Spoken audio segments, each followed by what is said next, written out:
নমস্কার বন্ধুরা, আজকে আমি আপনাদের জন্য একটা হেলদি ব্রেকফাস্টের রেসিপি এনেছি। বন্ধুরা, এই রেসিপিটা ব্রেকফাস্টের জন্যই পারফেক্ট। একেবারেই ডিনারে ভুলেও খাওয়া যাবে না, কারণ হজম হতে অনেকটা সময় লাগে। এরকম একটা পিস খেয়ে যদি আপনি কাজে বেরোন সকালে, তো বন্ধুরা দুপুর পর্যন্ত আপনার আর কিচ্ছু খাওয়ার প্রয়োজন পড়বে না বা আপনার খিদেও পাবে না। এতটাই ভারী এবং সেই সঙ্গে ভীষণ হেলদি একটা খাবার। আর সঙ্গে যে চাটনিটা দেখছেন, এটা একেবারে নারকেল বাদামের ব্যবহার ছাড়াই আমি বানিয়েছি। বন্ধুরা, আশা করি রেসিপিটা সবার খুব ভালোই লাগবে। তো চলুন তাহলে কথা না বাড়িয়ে ভিডিওটা শুরু করি।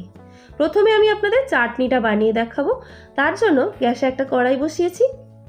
কড়াইটা প্রথমে ভালো করে একটু গরম করে তাতে দিয়ে দিচ্ছি 1 টেবিল চামচ সাদা তেল। তেলটা গরম হয়ে যাওয়া পর্যন্ত একটু অপেক্ষা করতে হবে। এবার এর মধ্যে কিছু ফোড়ন দেব। তো খুবই সামান্য উপকরণে তৈরি বন্ধুরা। এখানে দিচ্ছি আমি শুকনো লঙ্কা একটা ছোট্ট, 2 ফালি করে দিয়ে দিলাম। আপনি স্বাদ মতো বাড়াতে পারেন একটু। 1/3 টিস্পুন মতো এখানে দিলাম এটা কালো সর্ষে। আর দিচ্ছি 5 থেকে 6টা কারি পাতা, গোটা কারি পাতা। কারি পাতার টেস্ট পছন্দ করলে আরও একটু বাড়াতে পারেন। এবার এটা একটু নাড়াচাড়া করে নিতে হবে। এরপরে বন্ধুরা, যেহেতু নারকেল বাদাম ব্যবহার করছি না, তার বদলে এখানে আমি দিচ্ছি দেখুন 2 টেবিল চামচ কুমড়োর বীজ। কুমড়োর বীজ কিন্তু আপনি বাড়ির কাছে দোকানেও পাবেন এবং অনলাইনেও পাওয়া যায়। আর সমান পরিমাণ দিয়ে দিলাম ছোলার ডাল। এবার এটাকে একটু নাড়াচাড়া করে ছোলার ডালটাকে আর কুমড়োর বীজটাকে একটু ফ্রাই করে নেব। জাস্ট একটু ভাজতে হবে, খুব বেশি কিন্তু ভাজার দরকার নেই। এবার এর মধ্যে অ্যাড করব একটা মাঝারি সাইজের পেঁয়াজ। আর দেব বন্ধুরা স্বাদ মতো একটু চেরা কাঁচা লঙ্কা। এটাও আপনি নিজের স্বাদ মতো বাড়াবেন, ঝাল হলে খেতে ভালোই লাগে। 2টো ছোট্ট সাইজের টমেটো এখানে দিয়ে দিলাম। এবারে উল্টে পাল্টে এটাকে একটু ফ্রাই করে নিচ্ছি আবার। এবারে এর মধ্যে আমি সবশেষে অ্যাড করছি বন্ধুরা 7 থেকে 8 কোয়া মতো রসুন দিতে হবে। তার অর্ধেক পরিমাণ এখানে আদা দিয়ে দিয়েছি, একসঙ্গেই দিয়ে দিলাম। এবার টমেটোটা একটু নরম হয়ে যাওয়া পর্যন্ত নাড়াচাড়া করে নিতে হবে।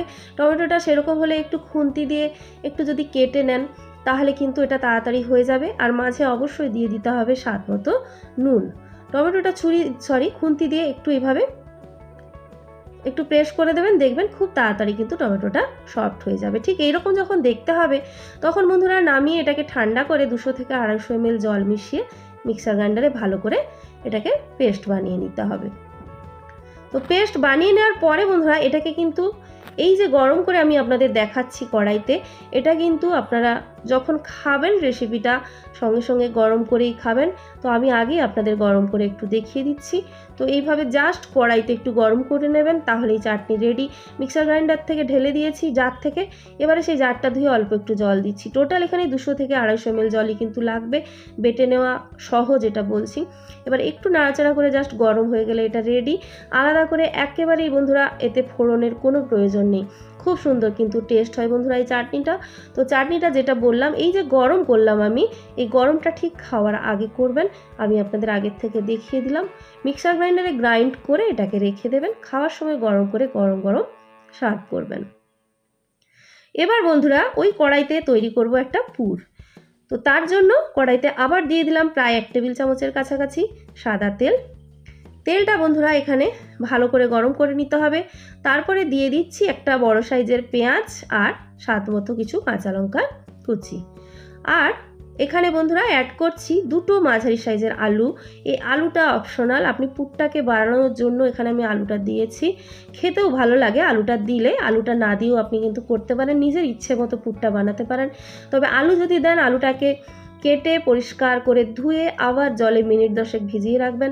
তারপরে ভালো করে জল ঝরিয়ে ব্যবহার করবেন, তাহলে খেতে কিন্তু ভালো লাগে আলুর এক্সট্রা স্টার্চটা বেরিয়ে যাওয়ার কারণে।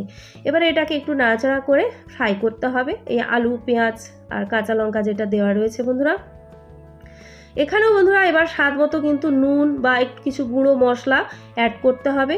তো আমি এখানে 1 চা চামচের প্রায় 5 ভাগের 1 ভাগ হলুদ গুঁড়ো দিলাম, 1/2 চা চামচের কাছাকাছি তার থেকেও কম জিরে গুঁড়ো দিলাম, আর অল্প একটু ধনে গুঁড়ো দেবো, জিরে গুঁড়োর থেকেও কম পরিমাণে। তো নুনটা এখনও বন্ধুরা অ্যাড করিনি, দিয়ে দিচ্ছি দেখুন স্বাদ মতো নুন। এবারে এটাকে বেশ নাড়াচাড়া করে ফ্রাই করতে হবে, যাতে গুঁড়ো মশলাটা ফ্রাই হয়ে যায় আর আলুটাও কিন্তু কিছুটা সেদ্ধ হয়ে যায়।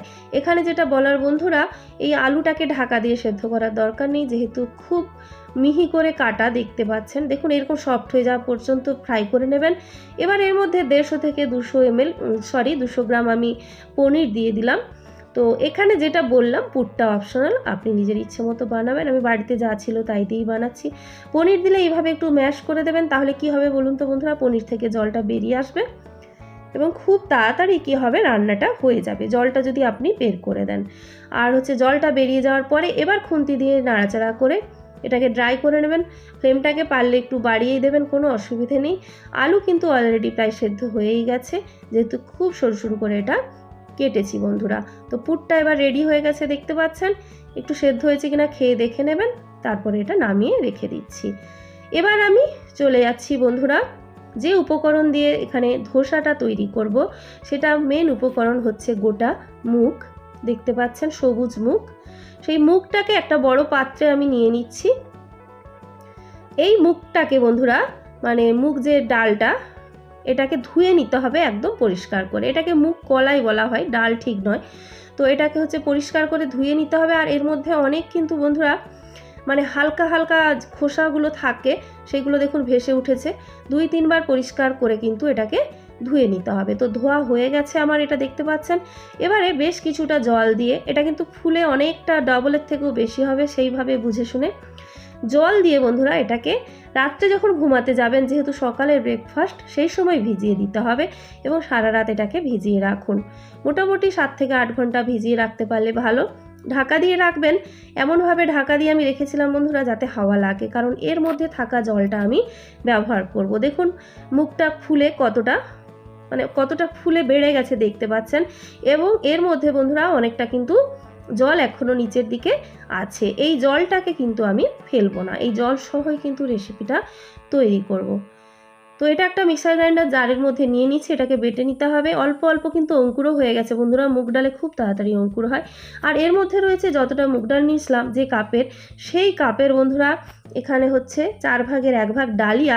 এটাকে পরিষ্কার করে ধুয়ে 15 থেকে 20 মিনিট আগে আমি ভিজিয়ে দিয়েছিলাম। তো সেটাও আমি এই মিক্সার গ্রাইন্ডার জারের মধ্যে বন্ধুরা নিয়ে নিচ্ছি। জমাট বেঁধে গেছে দেখতে পাচ্ছেন। এবারে এর সঙ্গে কিছু উপকরণ অ্যাড করব। তো এর মধ্যে দিচ্ছি আমি প্রথমে 1/2 চা চামচ মতো গোটা জিরে। আর বন্ধুরা এখানে বলেছি কিনা আমি খেয়াল করতে পারছি না, যেহেতু ভয়েসটা পরে দিচ্ছি। মুগ ডালটা কিন্তু 250 ml কাপে 1 কাপ রয়েছে। 4 জনের ব্রেকফাস্ট কিন্তু এটা খুব ভালোভাবে হয়ে যাবে এই পরিমাণটা। এবারে 2 টুকরো আদা দেখতে পাচ্ছেন, 1/2 পেঁয়াজ আর শুকনো লঙ্কা দিলাম, আপনি কাঁচা লঙ্কা দিতে পারেন। আর যে কাপের বন্ধুরা 1 কাপ মুগ ডাল দিয়েছি, সেই কাপের 1 কাপের থেকে একটু কম পরিমাণে এখানে কিন্তু জল দিয়ে দিলাম, প্রায় 3/4 কাপ জল বলা যেতে পারে। দিয়ে মিক্সার গ্রাইন্ডারে ভালো করে গ্রাইন্ড করে একটা মিক্সিং বোলের মধ্যে আমি এটা ঢেলে নিচ্ছি। ঢালা হয়ে গেলে বন্ধুরা এখানে দিতে বাকি আছে আর একটাই জিনিস, সেটা হচ্ছে স্বাদ মতো নুন। নুন যেন পারফেক্ট হয়। আর রেসিপিটা বন্ধুরা আবার বললাম, এটা 4 জনের সকালের ব্রেকফাস্টের জন্য কিন্তু একেবারে পারফেক্ট। আর এবারে 1 থেকে 2 চা চামচ সুজি এখানে অ্যাড করছি। রেসিপিটা বেশ গরম গরম আরও ক্রিস্পি লাগবে সেই জন্য। এবং হচ্ছে এটাকে মিশিয়ে রেস্টে রাখার কোনো দরকার নেই, এটাকে কিন্তু সঙ্গে সঙ্গেই বন্ধুরা ফ্রাই করা যাবে। তো ব্যাটারের কনসিস্টেন্সি দেখতে পাচ্ছেন, একেবারে ঠিক এই রকম কিন্তু নিয়ে আসতে হবে। এর থেকে ঘন হলে রেসিপিটা আরও মোটা হয়ে যাবে, খেতে ভালো লাগবে না। আর পাতলা হলে তো ধোসাটা বানানো যাবেই না। এবার ননস্টিক বা যদি পুরানো লোহার কড়াই থাকে, সেটাকে ভালো করে হাই ফ্লেমে গরম করে তাতে কয়েক ফোঁটা তেল দিয়ে দিন এবং তেলটাকে ভালো করে কড়াইতে ছড়িয়ে দিতে হবে। প্যানের প্রত্যেকটা জায়গায় যেন তেলটা ভালো করে ছড়িয়ে যায়। এবারে এটাকে একটা টিস্যু পেপার বা কিচেন টাওয়েল যেটা আপনি ইউজ করেন সেটা দিয়ে পরিষ্কার করে মুছে নেবেন। মুছে নেওয়ার পরে বন্ধুরা একটু জল ছড়িয়ে দেখে নেবেন যে গরমটা কীরকম হয়েছে। জল কিন্তু সঙ্গে সঙ্গে যদি টেনে নেয়, দেখতে পাচ্ছেন ধোঁয়া উঠছে এবং জলটা নিমেষে উধাও, তাহলে বুঝবেন তাওয়া রেডি হয়ে গেছে। ফ্লেমটাকে এবার আপনাকে করে দিতে হবে লো মিডিয়ামের মাঝামাঝি। এরপরে আবার ওই জলটা দেওয়ার কারণে আরও একবার মুছে দিলাম। এবারে ব্যাটারটা দেওয়ার আগে একবার ফেটিয়ে নেবেন। তারপর যে পরিমাণ আপনি ব্যাটার দিয়ে ধোসাটা তৈরি করতে চাইছেন বা যে সাইজের বানাতে চাইছেন, সেই মতো কিন্তু এখানে দিয়ে হাতা দিয়ে হালকা করে খুব আলতোভাবে কিন্তু এটা ঘোরাতে হবে। একদম প্রেস করবেন না, তাহলে ছিঁড়ে যাওয়ার চান্স আছে বন্ধুরা প্রথম অবস্থায়। দিয়ে ছড়িয়ে দিতে হবে। এবার ওপরের দিকটা যতক্ষণ না ড্রাই হচ্ছে একটু অপেক্ষা করুন। ফ্লেমটা কিন্তু বলেছি রয়েছে লো থেকে মিডিয়ামের মধ্যে। ওপরটা ড্রাই হলে অল্প একটু তেল ছড়িয়ে দিন বা ব্রাশ করে দিন, যেটা খুশি আপনি করতে পারেন। তারপরে খুব সাবধানে একবার দেখে নেবেন যে এটা উঠছে কিনা ইজিলি। যদি দেখেন ইজিলি উঠে আসছে তাহলে কি করবেন, এটা একটু উল্টে দিতে হবে। উল্টে ওপরের দিকটাও 25 থেকে 30 সেকেন্ড একই রকম ফ্লেমটাকে রেখে ফ্রাই করতে হবে। যদি খুব বেশি তাওয়া মনে হয় যে একেবারেই গরম হচ্ছে না, অনেকটা সময় লাগছে, সেক্ষেত্রে কিন্তু আপনি একটু বাড়াতে পারেন। এবারে আবার একবার উল্টে দেওয়ার পরে বন্ধুরা এখানে আমি পুরটা দিয়ে দিচ্ছি। পুরটা নিজের পছন্দ মতো মানে পরিমাণটা দিয়ে দেবেন। পুরটা দেওয়ার পরে এটাকে পাটিসাপটা যেভাবে ফোল্ড করেন আপনি যখন পাটিসাপটা বানান সেইভাবে বা নিজের ইচ্ছে মতো যেভাবে খুশি খুব ইজিলি কিন্তু ফোল্ড করা যায় বন্ধুরা। এইভাবে 2 চামচ স্প্যাচুলা নিয়েও আপনি করতে পারেন বা হাত দিয়েও দেখুন হয়ে যাচ্ছে, তবে গরম রয়েছে হাত দিয়ে কিন্তু একটু অসুবিধা হবে। তো এইভাবে কিন্তু এগুলো ফ্রাই করতে হবে। তো একই রকম করে কিন্তু বন্ধুরা সবগুলো ফ্রাই করতে হবে, আর উপরের দিকটা একেবারে কিন্তু ক্রিস্পি হয়। আর বন্ধুরা গরম গরম খেতে যতটা ক্রিস্পি আপনি পাবেন, ঠান্ডা হয়ে গেলে ততটা পাওয়া যাবে না। তবে ঠান্ডা অবস্থাতেও কিন্তু বন্ধুরা এই ধোসা খেতে যথেষ্ট ভালো লাগে। চাল বা ডাল দিয়ে বানানো ধোসার থেকে কিন্তু এটা অনেক বেশি সুন্দর হয় এবং অনেক বেশি হেলদিও। তো বন্ধুরা এই ছিল আজকের ভিডিও, সবাই ভালো থাকবেন, নেক্সট ভিডিওতে দেখা হচ্ছে।